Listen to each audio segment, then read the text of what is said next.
Dios les bendiga, hermanos. ¿Estamos listos para ir a la palabra de Dios? Qué bueno, hermanos, que se han dado ese tiempo de venir a la casa del Señor y a escuchar el consejo del Señor, ¿verdad? Que tanto lo necesitamos. Bueno, los invito a que abran sus Biblias ahí en Primera de Pedro, capítulo 2, versículos del 1 al 3, por favor. Y el tema se llama Desead la leche espiritual no adulterada. Dice la palabra de Dios: desechando pues toda malicia, todo engaño, hipocresía, envidias y todas las detracciones, desead como niños recién nacidos la leche espiritual no adulterada, para que por ella crezcáis para salvación, si es que habéis gustado la benignidad del Señor. Vamos a orar, hermanos. Señor, te damos gracias, Padre, una vez más por tu amor, tu misericordia que nos has traído aquí de vuelta a tu casa, Señor. Tú conoces, Señor, perfectamente nuestra necesidad que tenemos de ti, mi Dios. Estamos en un mundo, Señor, que se está deteriorando, Señor, cada vez más por el pecado, Padre. Y tú, Señor, te has levantado un pueblo, mi Dios, para que sea luz en medio de tinieblas, bendito Dios. Te pedimos que en esta hora, Señor, que tu palabra caiga en buena tierra, Señor, y que dé fruto, Señor. Bendice a tu iglesia y bendice al predicador. En el nombre de Jesús, amén, amén y amén. La semana pasada vimos cómo la iglesia primitiva del Nuevo Testamento había sido expatriada por una inmensa persecución, ¿verdad? Decretada por los grandes emperadores del Imperio Romano, ¿verdad? Estos cristianos que fueron expatriados, a pesar que habían sido expatriados por la inminente persecución, estos cristianos no dejaban de llevar las buenas nuevas del Evangelio. Puesto que sus vidas corrían peligro, ellos eran obligados a viajar sin detenerse. Los esparcidos por la persecución en aquellos tiempos iban por todas partes, iban de acá para allá, y a donde quiera que ellos iban anunciando el Evangelio del Señor Jesucristo. Dice en Hechos capítulo 8, versículo 4, dice: pero los que fueron esparcidos iban por todas partes anunciando el Evangelio. Vemos que la persecución, en cierto sentido, pudo propulsar en mayor medida la expansión del Evangelio. Por eso Pedro, al ver que la iglesia estaba bajo una fuerte opresión, Pedro les exhorta a mantenerse fieles en cualquier circunstancia. Y sobre todo, Pedro les exhorta a dar testimonio a los inconversos. Fíjese que a pesar de la hostilidad de la persecución en aquellos tiempos, los creyentes debían de dar ejemplo de su fe a fin de recomendar el Evangelio. Aquellos creyentes tenían que dar ejemplo de su fe para que ellos pudieran recomendar el Evangelio del Señor Jesucristo. Por eso en Primera de Pedro, capítulo 2, versículo 1, el apóstol Pedro nos da una lista de pecados que el creyente debe evitar, sabiendo que hemos sido llamados para llevar las buenas nuevas del Evangelio. Pedro exhorta a la iglesia a dar testimonio, pero no solo con palabras, sino con sus vidas también. Amén. ¿Y por qué? Porque cuando nuestro carácter y conducta corresponden con quienes somos en Cristo, esto, hermanos, se convierte en un fuerte testimonio, que anima y atrae a los no inconversos. En otras palabras, cuando usted tiene un buen testimonio, eso ayuda a los demás a venir a Cristo. Por eso, como cristianos, Es sumamente importante que reflejemos a Cristo con nuestra manera de hablar y de actuar. Fíjese que a esto se le llama tener un buen testimonio, A esto se le llama tener un buen testimonio. Tener un buen testimonio es reflejar a Cristo. A reflejar a Cristo. No es reflejar tus logros, o de lo que hiciste en el pasado, o de cuánto le has servido al Señor, o cuánto sabes. Claro que no. Eso no es un buen testimonio. Tener un buen testimonio es reflejar a Cristo en tu vida, con humildad, con mansedumbre y con sujeción a los demás. En la manera en que actuamos debe confirmar quiénes somos en Cristo, si usted es creyente, si usted es cristiano. ¿Y por qué? Porque la gente siempre evalúa el valor de nuestro mensaje basándose en nuestra reputación como cristianos. Que si tenemos una mala reputación, esta palabra reputación quiere decir testimonio. Nuestro mensaje también estará contaminado si tenemos un mal testimonio. Que si como cristianos todavía hay deshonestidad, chismes e hipocresía, todo eso daña nuestro testimonio, porque no refleja el carácter de Jesucristo. Jesús es honesto, amable, leal y digno, ¿verdad? Pues así debemos esforzarnos por ser como Él. Amén. Hermanos, como cristianos, nuestra primera prioridad es representar bien a Cristo ante este mundo que está perdido y destrozado por el pecado. De otra manera, muchos no prestarán atención a nuestras palabras. Cuando nuestra reputación no coincide con lo que decimos creer, no van a ponernos atención. Incluso hasta se pueden burlar de nosotros. Por eso le dice Pedro a la iglesia en Primera de Pedro, capítulo 2, versículo 1. Les dice: desechando pues toda malicia, todo engaño, hipocresía, envidias y todas las detracciones, les dice. Aquí la palabra desechando indica una acción. Desechar significa despojarse, poner a un lado, dejar de un lado, sacarse por encima, arrojar fuera. Eso es lo que significa desechar. En otras palabras, lo que nos está diciendo Pedro es que nos limpiemos de las cosas que nos contaminan. Y es que, hermanos, todavía hay cosas de las que uno tiene que despojarse por amor a Cristo. Todavía cargamos muchas cosas de las que tenemos que arrojar. ¿Y por qué lo tenemos que hacer? Porque amamos a Cristo. ¿Qué debemos de desechar de nuestra vida según este versículo? Toda malicia, todo engaño, hipocresía, envidias y todas las detracciones. En este versículo se mencionan varios vicios que suelen ser comunes en la sociedad, allá afuera.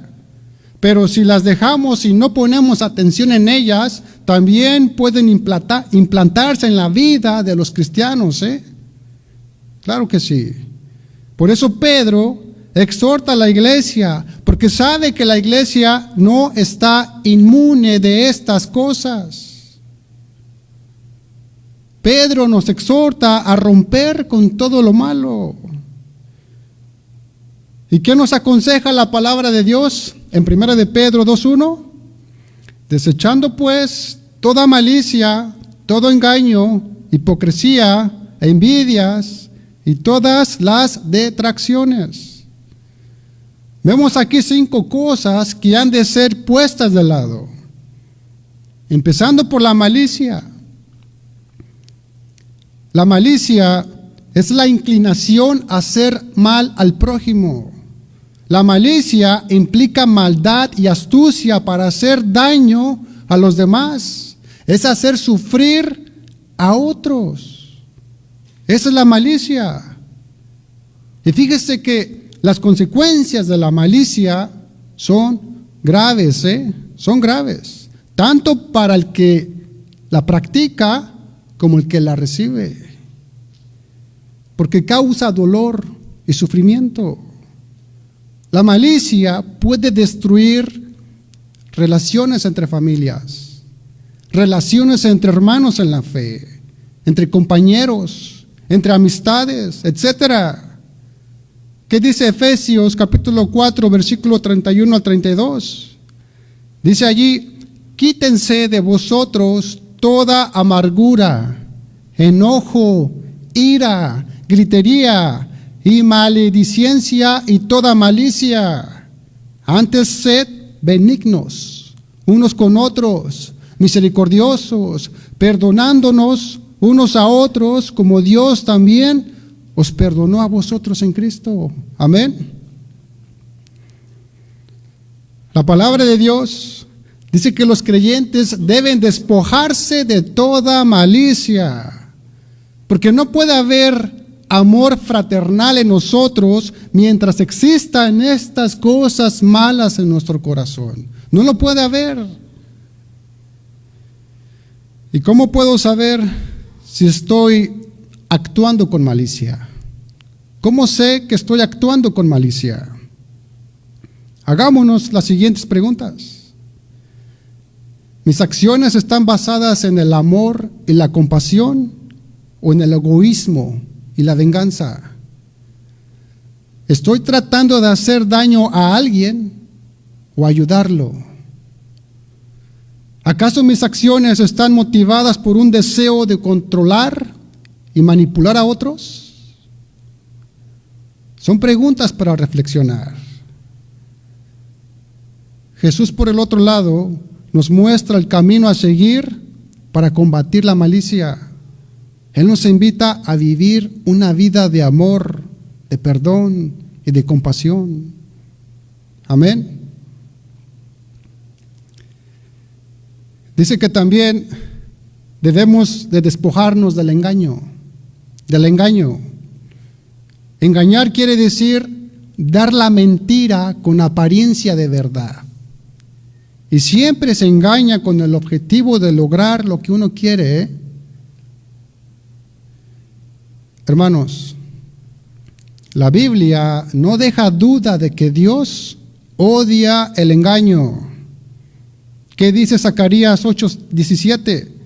Zacarías 8:17 dice: y ninguno de vosotros piense mal en su corazón contra su prójimo, ni améis el juramento falso, porque todas estas cosas son cosas que aborrezco, dice Jehová. Ahora, si nos preguntáramos por qué Dios odia el engaño, Dios odia el engaño porque Él valora la verdad, porque Él mismo es la fuente de toda la verdad. Por eso odia el engaño. Amén. También los creyentes deben de despojarse de la hipocresía. Hipócrita es alguien que simula, que actúa y se comporta como no es. Y un ejemplo de las maneras de actuar con hipocresía es cuando se promete algo, pero no tenemos la menor intención de cumplir con nuestra promesa. Eso es hipocresía. Fíjese que en una ocasión el Señor Jesús dijo en Mateo 23:14, cuando estaba exhortando a los escribas y fariseos, el Señor les dice que los hipócritas recibirán mayor condenación. El siguiente versículo en Mateo 23:15 también mencionó que los hipócritas son hijos del infierno. Y más adelante en Mateo 23, 27 al 28, dice que los hipócritas están llenos de inmundicia. Son palabras del Señor Jesús. Son palabras fuertes para hacernos reflexionar y meditar, mis hermanos. Amén. También los creyentes deben de despojarse de las envidias. De las envidias. Envidiar es codiciar lo que otro tiene. Las envidias son sentimientos oscuros y perversos que nos hacen desear lo que otros tienen. E incluso las envidias nos llevan a querer a que otros fracasen.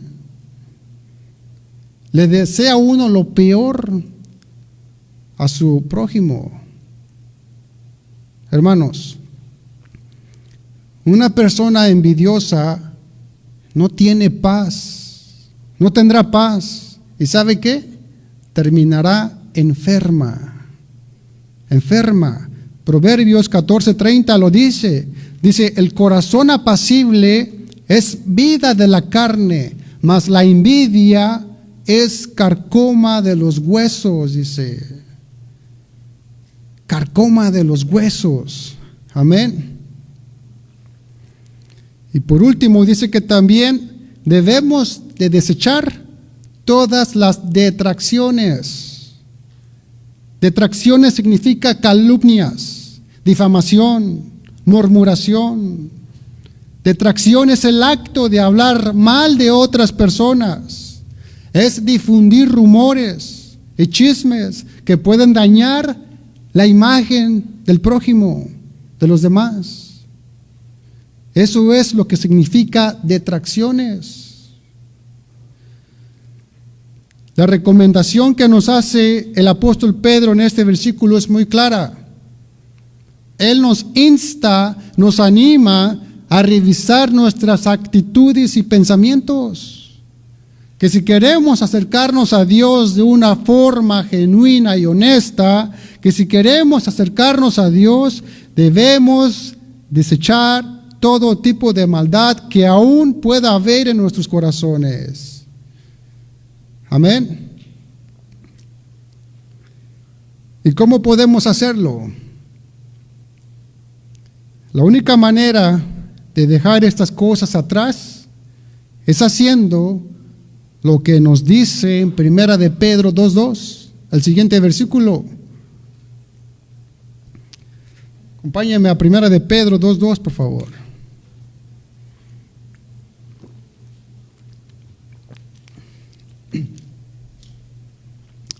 Dice allí, desead como niños recién nacidos la leche espiritual no adulterada, para que por ella crezcáis para salvación. ¿Ven el contraste? En el versículo 1 habla de desechar los obstáculos. Y aquí el versículo 2 habla de cómo niños recién nacidos, lo que debemos desear, anhelar. ¿Y desear qué? La leche espiritual no adulterada, que es la palabra de Dios. ¿Y cuál es el propósito de ansiar y anhelar la palabra de Dios? ¿Cuál es el propósito?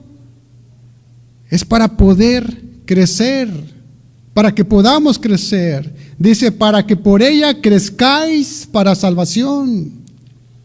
Amén.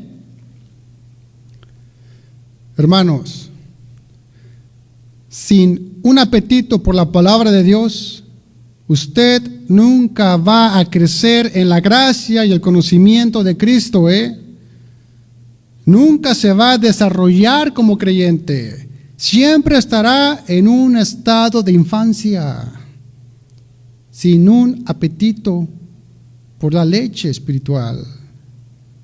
Fíjese que el creyente, al perder el apetito por la palabra de Dios, correrá un gran peligro, Cualquier creyente. Primero se enfriará su relación íntima con Dios, perdiendo la fe. Luego dejará de dar frutos. Y por último, la vida de ese creyente se estancará. Te estancarás. Hermanos, Dios no quiere que nos estanquemos, sino que crezcamos para serle útil. Solamente así Él nos puede ayudar, usar. Amén. Se sabe que Dios nunca planta una semilla para que permanezca en el nivel de semillero siempre. Claro que no. Sino que Dios espera que esa semilla crezca y dé fruto. Ese es el propósito de plantar una semilla. Es por eso, mi hermano, que no puedes darte el lujo de estar espiritualmente estancado, No puedes. Mi consejo es que nunca dejes de leer la palabra y nunca dejes de desearla. Jamás. ¿Y por qué el apóstol Pedro nos manda a desearla? ¿Por qué?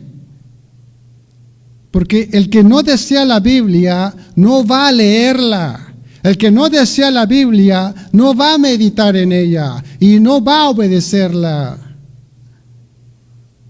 Desear la palabra es desear a Dios mismo. Claro que sí. Y menospreciar la palabra de Dios es menospreciarlo a Él. Porque Él es la palabra, Él es el verbo hecho carne.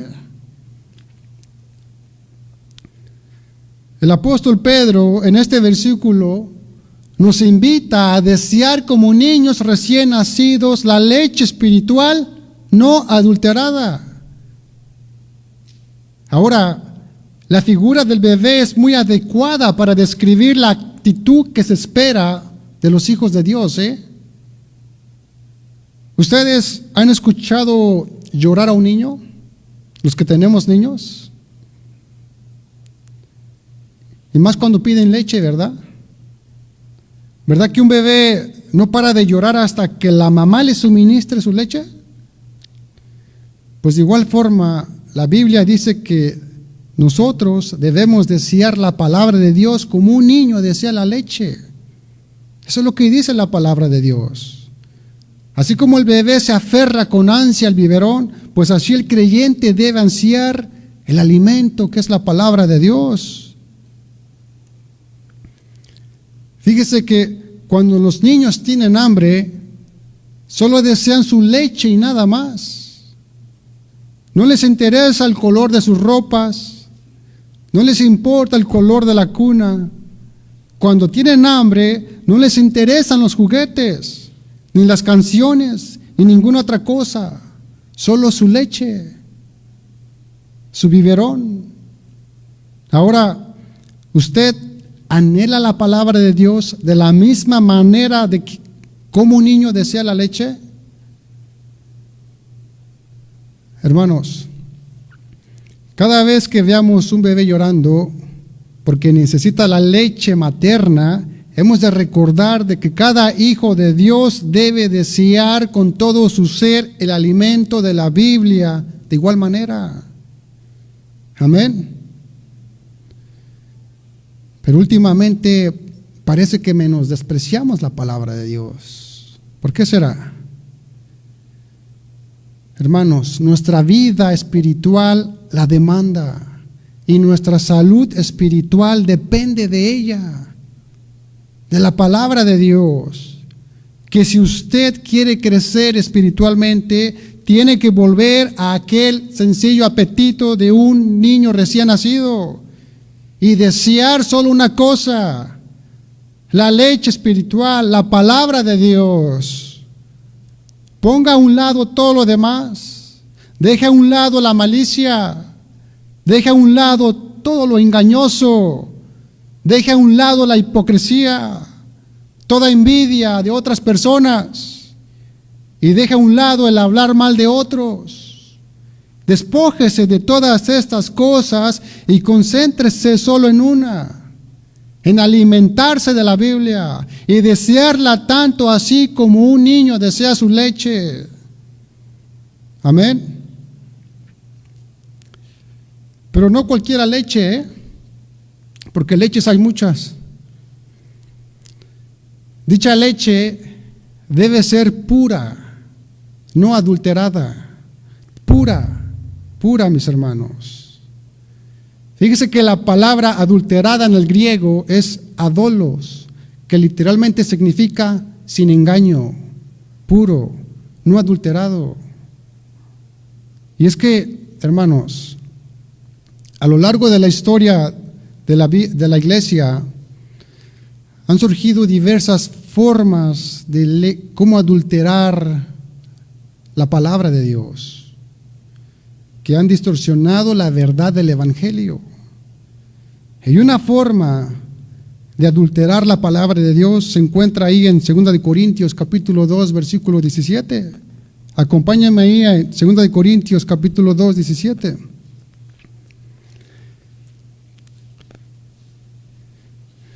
Dice Pablo, pues no somos como muchos que medran falsificando la palabra de Dios, sino que con sinceridad, como de parte de Dios y delante de Dios, hablamos en Cristo.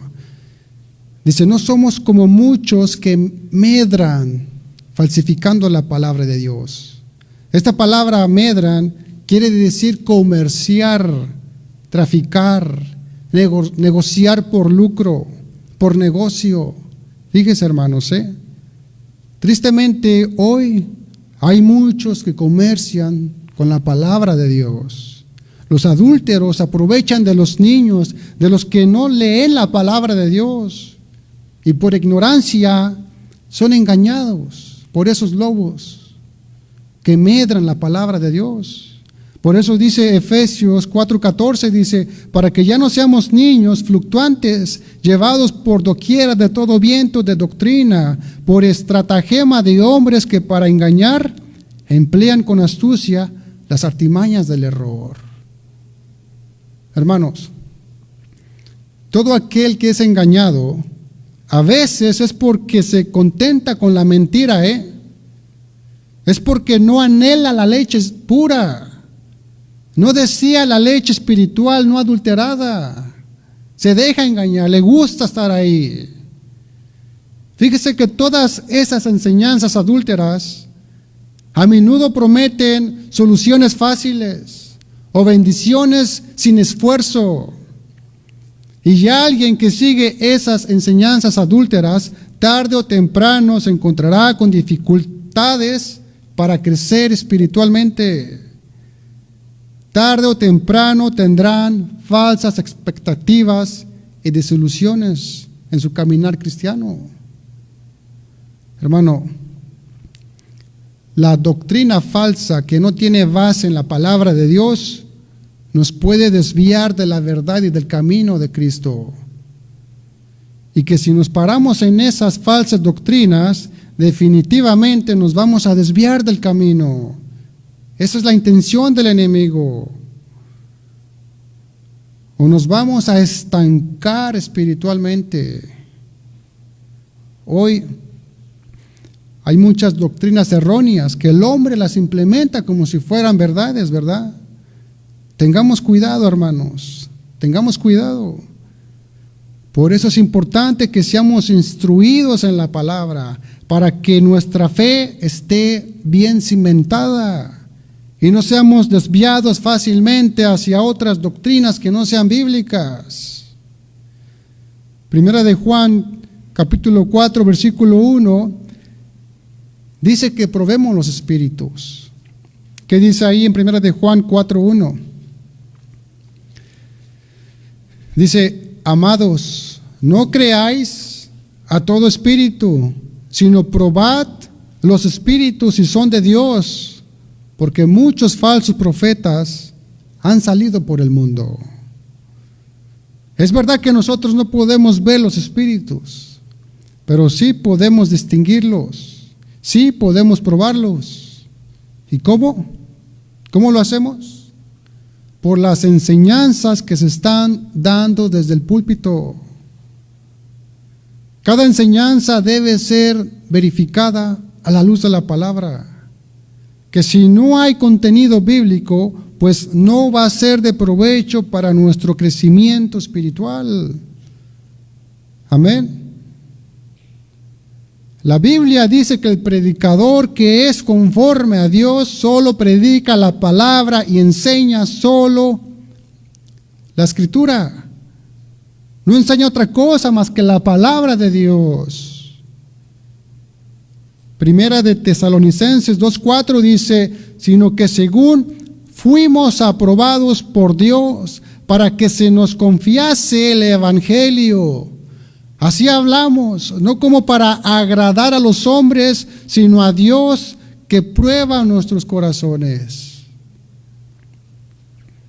Hermanos, por eso la iglesia debe predicar y enseñar la sana doctrina, para que no seamos engañados por cualquier viento de doctrina. Como dice Efesios 4:14, dice, para que ya no seamos niños fluctuantes, llevados por doquiera de todo viento de doctrina, por estratagema de hombres que para engañar emplean con astucia las artimañas del error. Fíjese que una congregación sin enseñanza doctrinal, hermanos, se convierte en un grupo de infantiles, niños en Cristo, que son fácilmente llevados de un lado a otro por cualquier viento de doctrina, cuando no hay palabra de Dios.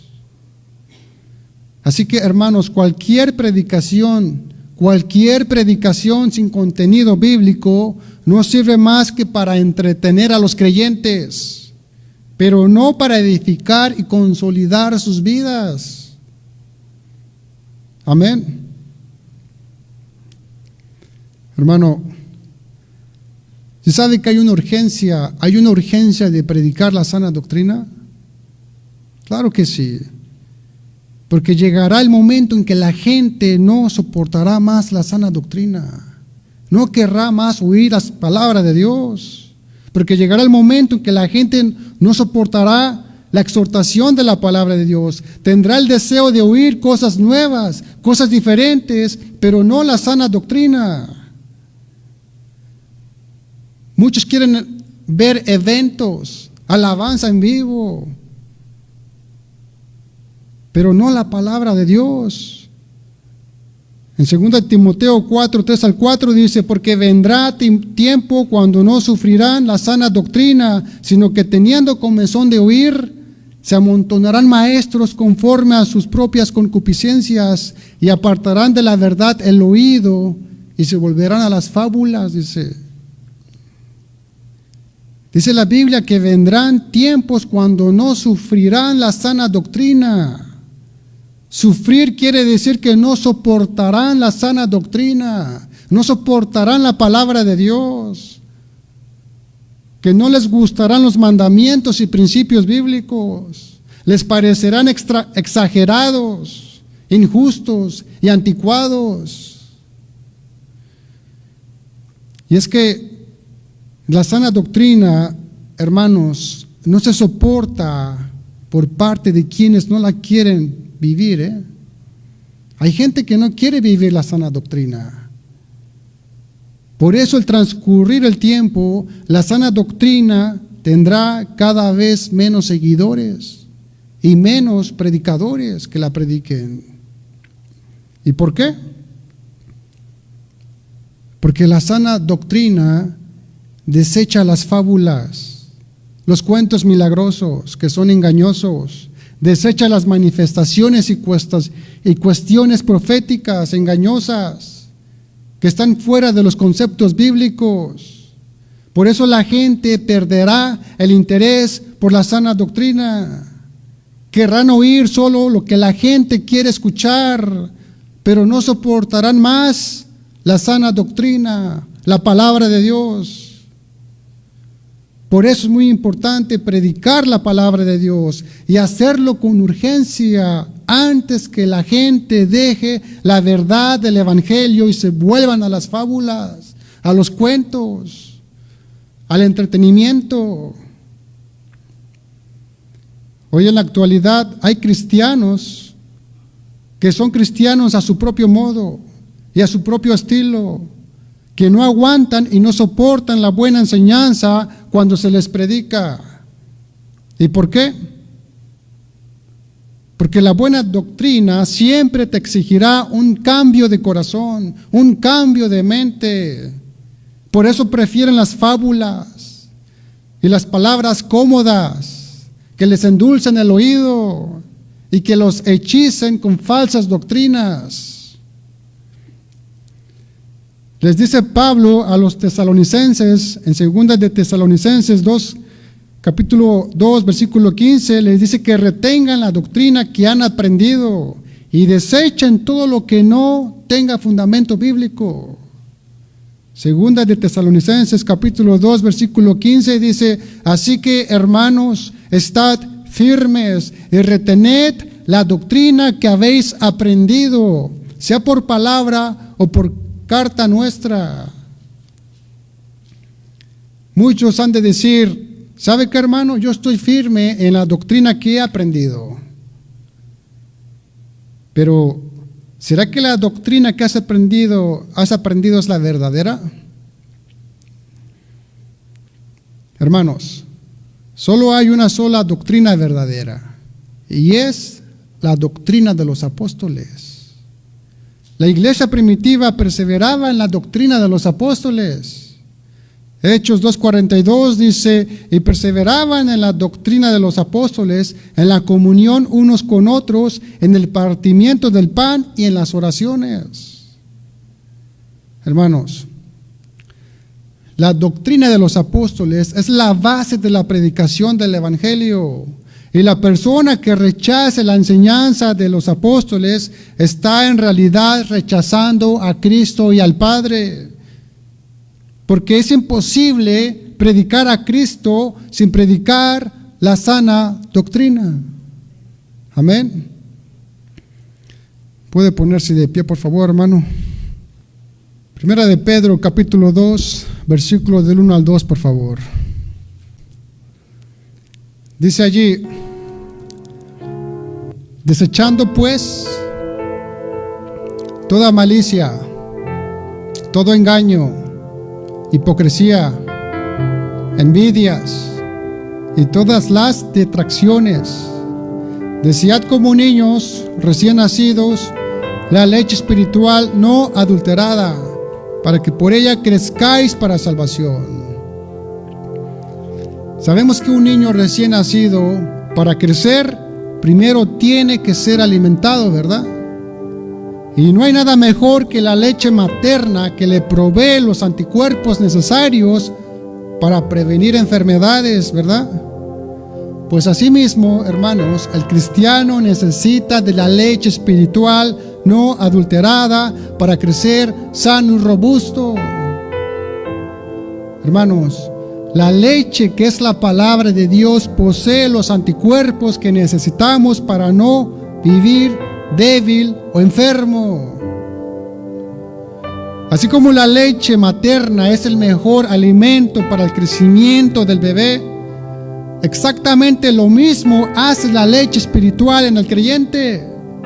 La palabra pura, bien implantada en un corazón fértil, hace que el crecimiento sea constante en el creyente. Pero el creyente, al perder el apetito de la palabra de Dios, corre un gran peligro, Primero, pierde su relación íntima con el Padre. Luego se estanca en su vida cristiana. Y por último, se enfría espiritualmente. Y un enfriamiento espiritual puede conducirnos a la apostasía, apostatar. Hermanos, el resultado de nuestra buena alimentación de la palabra es para nuestro propio crecimiento espiritual. Primera de Pedro 2:2 dice: desead como niños recién nacidos la leche espiritual no adulterada, para que por ella crezcáis para salvación. Cuando la palabra es enseñada y explicada fielmente, no adulterada, sin mezclas de falsas enseñanzas o filosofías humanas, entonces el resultado es el mismo que cuando un niño se alimenta de la leche sana. El resultado es el mismo, hermanos. Ese niño crece y crece hacia la madurez. Los niños crecen no porque sean enseñados a crecer, sino porque comen y se alimentan nutritivamente. Por eso crecen. Una madre, en vez de enseñar a su hijo a crecer, una madre insta a su hijo a comer. ¿Que no? Hermanos, a lo que voy es que el crecimiento espiritual y la madurez no son automáticos en la vida cristiana, Hay que alimentarse nutritivamente, hay que alimentarse de la leche pura, no adulterada, que es la palabra. ¿Por qué? Porque cuando nos alimentamos de la leche de la palabra, el resultado es el crecimiento espiritual de los creyentes, su propio crecimiento. Si deseas crecer, es necesario que tengas hambre de la palabra, hambre del Señor. Pues así como una madre busca ver evidencias del crecimiento de su hijo, del mismo modo Dios quiere ver un continuo crecimiento espiritual entre sus hijos. A Dios no le satisface mirar que sus hijos sigan igual año tras año, sin que sus vidas crezcan, sin que sus vidas cambien. Si hay algo que el Señor espera de nosotros es crecer siempre. Dios más que nadie está más interesado que haya crecimiento en nosotros. Dios desea ver a sus hijos crecer en sus vidas espiritualmente, desarrollarse. ¿Y hasta cuándo? ¿Hasta cuándo vamos a dejar de crecer? Dice Efesios 4:13, hasta que todos lleguemos a la unidad de la fe y del conocimiento del Hijo de Dios, a un varón perfecto, a la medida de la Escritura, de la plenitud de Cristo. Amén. Vamos a orar, hermanos, ¿qué les parece?